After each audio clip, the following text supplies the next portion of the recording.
a drag queen who starred on RuPaul's Drag Race has opened up about their HIV diagnosis and shared what it's like to live with the virus today.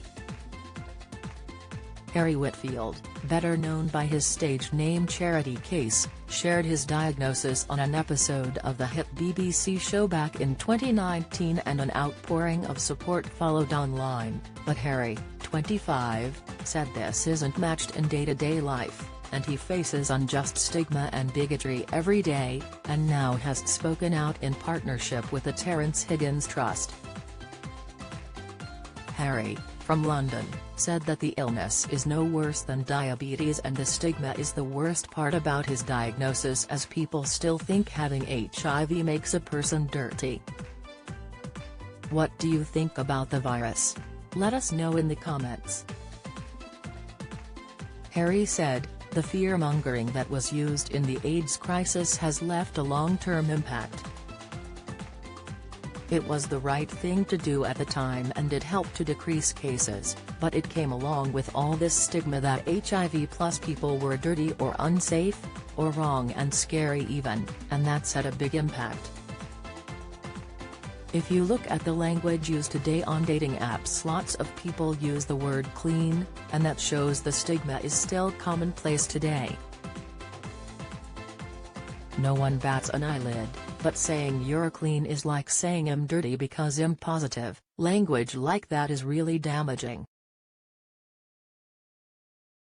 If you look at how big of a deal the virus and the epidemic itself was, the numbers of deaths were so shockingly high that it probably was the right thing to do, to claw back some sort of control. I'm not saying for sure it was the right thing to do. It wasn't for me to say. All I can talk about is the effects I feel from it today." Harry works as a full-time drag queen and spends his time opening shows, creating content for social media, and selling his own artwork online.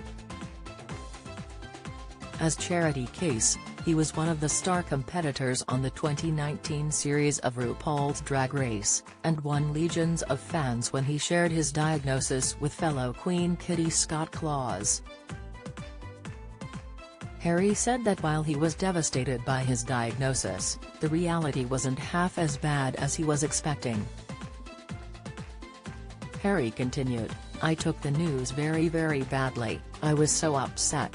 That's the reason why it's a problem.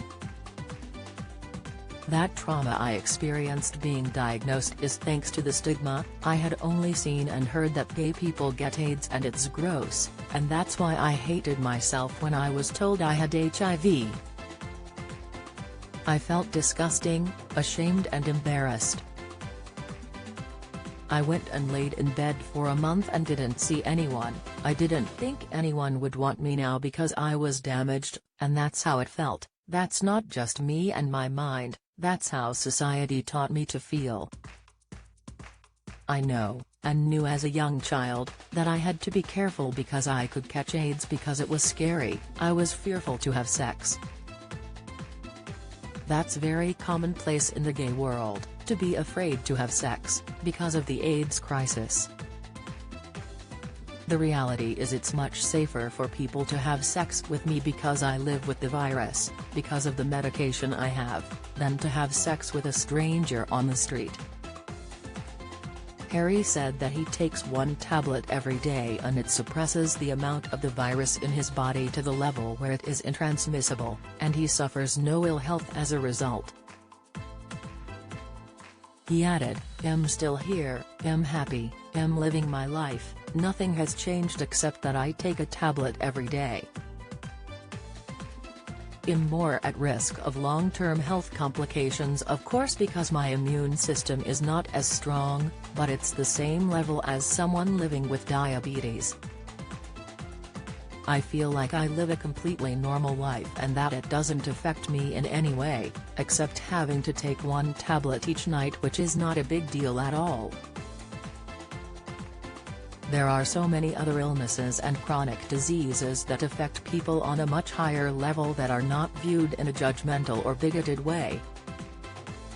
The medication that I take suppresses the level of the virus found in my blood and body so it cannot be passed on to somebody, because it's kept at such a low level. That's called being undetectable. There's a lot of fear and stigma around HIV and around people living with it, but the reality is such a minimal thing. We even call it an HIV scare, but that phrase in itself is really damaging because that implies it is something to be afraid of. It's a hard thing to experience because of what we're taught and what it's correlated to for such a long time. If you look at soaps and TV shows, the only times they use an HIV storyline is a punchline or a drama thing. It's never an HIV-positive person living a healthy lifestyle. They're always the brunt of the drama. Harry said that the perception of HIV has to change for the stigma to end, and the first step towards that is improving sex education in schools. He added, "Education is very important. I don't remember learning a thing about gay sex or the HIV crisis in schools at all. I think it should be taught. Just as you have sex education for heterosexual people in school, it should be the same for gay people. It's unreasonable to expect gay people to go through life living in a straight world where they may be in a place where no one is like them. They need help learning about all this as well. Our country, our youth, needs to be educated on HIV and learn to not only protect themselves but handle the possibility of being diagnosed one day. It's not a red flag to be wary of at all costs." The Terence Higgins Trust are the UK's leading HIV and sexual health charity. This summer marks 40 years since the charity's formation following the death of Terry Higgins in 1982, the first named person to die from AIDS-related illnesses in the UK. For more of the news you care about, straight to your inbox, sign up for one of our daily newsletters here. A spokesperson said, "Thanks to incredible medical advancements in the fight against HIV, people living with the virus can live long and fulfilling lives. People living with HIV who are on effective treatment can't pass on the virus and can expect to live just as long as anyone else." Condoms, access to reliable testing and HIV prevention pill PrEP have revolutionized HIV prevention. While we have seen monumental progress, the fight against HIV isn't over. Today, the charity are working towards the goal of 0 new HIV cases in the UK by 2030.